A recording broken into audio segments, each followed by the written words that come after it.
ఈ cost కుర్రాళ్ళకి government hostel facility ఇచ్చింది, అలాగే ఈ కాస్ట్ కుర్రాళ్ళకు కూడా గవర్నమెంటే హాస్టల్ ఫెసిలిటీ ఇచ్చింది. ఇద్దరికి ప్రభుత్వమే ఖర్చు పెడుతోంది. అందరినీ ఒకే క్లాస్లో కూర్చోబెట్టి పాఠం చెప్తున్న ప్రభుత్వం రెండు వేరు వేరు హాస్టల్స్ ఎందుకు పెట్టింది? అలా పెట్టడం వల్ల ఇద్దరు కొట్టుకొని చేస్తున్నారు. ఇలా విడదీయడానికి నాయకులకు ఉన్న కారణాలు సిద్ధాంతాలు ఏంటో నాకు తెలియదు. ఎవడన్నా వచ్చి చెప్తే వినాలనుంది, ఎవడు రాడు చెప్పడు.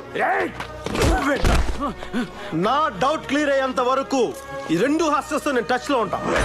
ఒకవైపు ఏమో అంబేద్కర్ గారి పేరు చెప్పి అనైలేషన్ ఆఫ్ క్యాస్ట్, కుల నిర్మూలన మాట్లాడతాం, ఇంకోవైపు కులాన్ని ఎగదోస్తూ ఉంటాం. BC schools, BC social welfare, SC ST welfare అని మనమే విడగొట్టి ఇవన్నీ చేస్తాం. జరగవా?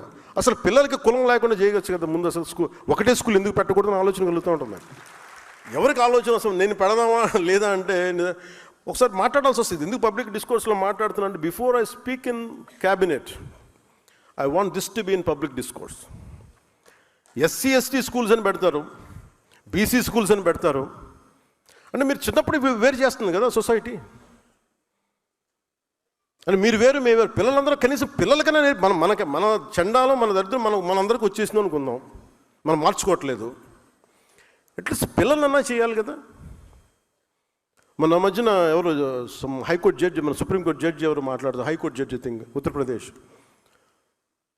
ఈ కులాలకి మిగతా కులాల నుంచి పెళ్లి చేస్తే బాగుంటుంది, వాళ్ళ అమ్మాయిని ఇట్లా ఇచ్చి పెళ్లి చేస్తే అసలు ముందు అక్కడ దాకా ఎందుకు వెళ్తారు? పెళ్ళి అనేది వాళ్ళ ఇష్టం. అది ఎవరిని చేసుకోవాలి, అది వాళ్ళ ఇష్టం. అది కనీసం మన చేతిలో ఉంది స్కూల్స్ కదా.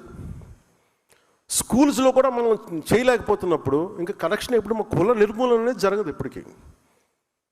నాకు అందుకు అనిపించింది, అలాంటి ఉండబట్టి ఈ రోజున రెచ్చిపోయి ఎవడు పిఠాపురంలో మాట్లాడుతూ ఉంటే, పిల్లల మధ్య మాట్లాడుకునే మాట అది ఇద్దరు విభిన్నమైన కులాల నుంచి మాట్లాడుతున్న సమాజం విచ్ఛిన్నం అయిపోతే బతుకుతూ చెప్పండి.